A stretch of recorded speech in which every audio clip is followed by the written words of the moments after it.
Olá, meninos e meninas, jovens e jovas, boys and girls, eu sou Itiel e vamos a mais uma aula de filosofia, porque filosofar é preciso. E vamos a mais uma aulinha dando continuidade ao nosso conteúdo programático.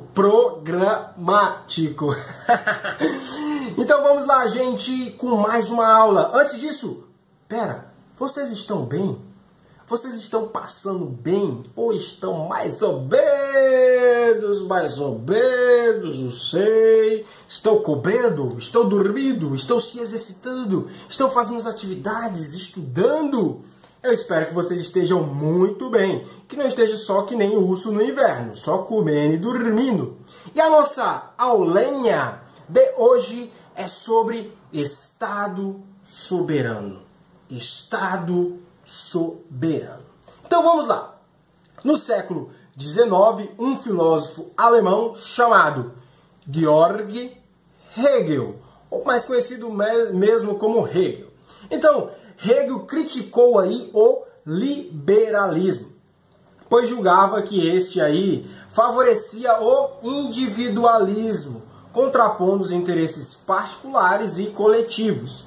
Segundo o nosso filósofo Hegel, o ser humano expressava a sua liberdade individual por meio da propriedade privada de bens, tanto no âmbito da família quanto no mundo do trabalho, denominado sociedade civil. Assim ele demonstrava sua liberdade. Mas, contudo, porém, para Hegel, ele só alcançava a verdadeira liberdade somente no Estado, pois ao fazer parte dele, o indivíduo ultrapassava os interesses particulares e, desse modo, o espírito, a razão humana, adquiria autoconsciência, uma vez que cada indivíduo passava a entender como parte aí de um organismo político e ético.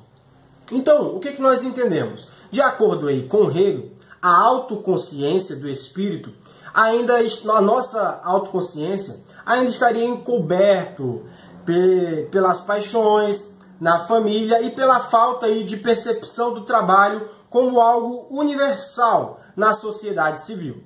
Todavia, no Estado, os indivíduos poderiam ultrapassar todas as particularidades, alcançando assim a liberdade. Afinal de contas, Hegel ele não associava a liberdade aí à realização de desejos e a desejos particulares, a realizar desejos particulares e arbitrários. Isso não era a liberdade para Hegel. Para Hegel, a liberdade aí estava na realização da ética e da razão. Isso era a liberdade para Hegel, a realização da ética e da razão. Então ele afirmava que o ser humano iniciava a superação do egoísmo primitivo na família e na sociedade civil no Estado. É ele, o Estado, que o tornava ético, sendo absorvido num todo orgânico, apto a garantir a ordem, a paz, a moralidade, a liberdade e a perfeição do espírito. Sendo assim, Hegel aí não aceitava justamente o contratualismo.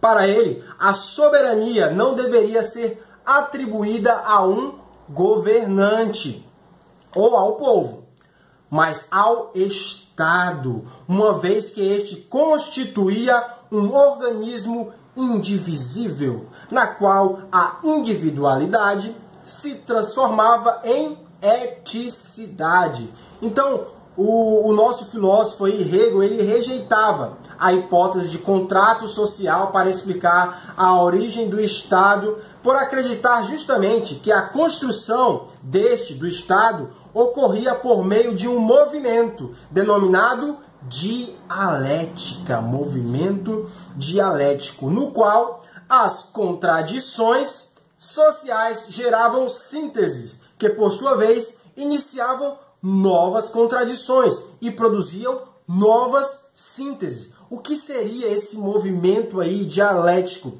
Esse movimento era dividido em momentos contrários. Por exemplo, existia a tese, aí depois da tese existia a antítese, que era contrária à tese. E desses dois, da tese e da antítese, resultaria em uma síntese. E assim, sucessivamente, é que era realizado esse movimento dialético. Então, assim aí, ó, a contradição entre os interesses particulares e as normas universais, por exemplo, superava-se no Estado. Essas contradições se superavam no Estado, uma vez que nele as relações passavam aí a ser regidas pelo direito. O direito é que regiria essas situações. Então, a síntese consistia no fato de o Estado garantir os direitos individuais e, ao mesmo tempo, os indivíduos se considerarem partes da totalidade racional. Então, segundo Hegel aí, a observação desse movimento dialético revelava aí o progresso do espírito de um povo, de uma época da humanidade. Assim, ele definia a história como o progresso da consciência da liberdade, construído dialeticamente. Portanto, considerava o Estado a maior realização da história, ou seja, a mais alta expressão do espírito humano. Isso porque nele o espírito absorvia justamente a natureza, afirmando-se como cultura, ao manifestar-se em instituições artísticas, religiosas, filosóficas, sociais e políticas, podendo tomar consciência de si mesmo por meio delas. E quanto à forma de Estado, para Hegel, ele defendia a monarquia constitucional e negava a soberania popular, tal como fora defendida aí no século XVIII. Olha o que ele dizia. Para ele, o Estado se manifestava na figura do monarca e na Constituição que regesse o poder, expressando as ideias de um povo e sua organização em busca de uma unidade. Na concepção aí do nosso filósofo Hegel, o verdadeiro povo não era um conjunto de indivíduos que numa mesma nação cuidaria apenas de seus interesses particulares e até mesmo conflitantes entre si.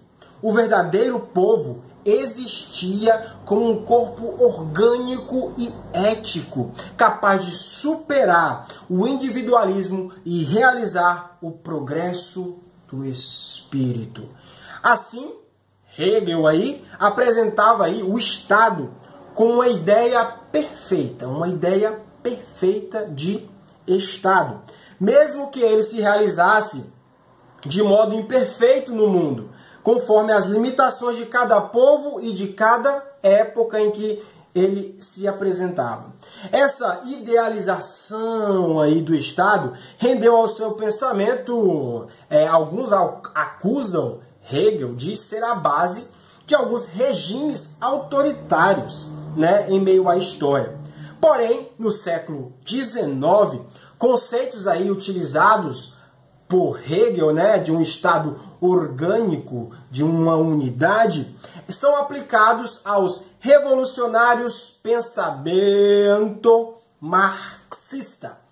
Alguns conceitos de Hegel são utilizados posteriormente no pensamento marxista, conceitos utilizados como o de dialética e história. Eles vão ser reelaborados posteriormente. E esse é o Estado soberano proposto por Georg Hegel. Hegel, o Estado soberano. A perfeição no Estado. Nós só encontraríamos um fim no Estado. A dialética, tese, antítese, síntese. Essa é a nossa aula de hoje, Estado soberano. E aí, conseguiu entender? Até a próxima. Nos vemos logo mais. É nóis, tamo junto, valeu, falou!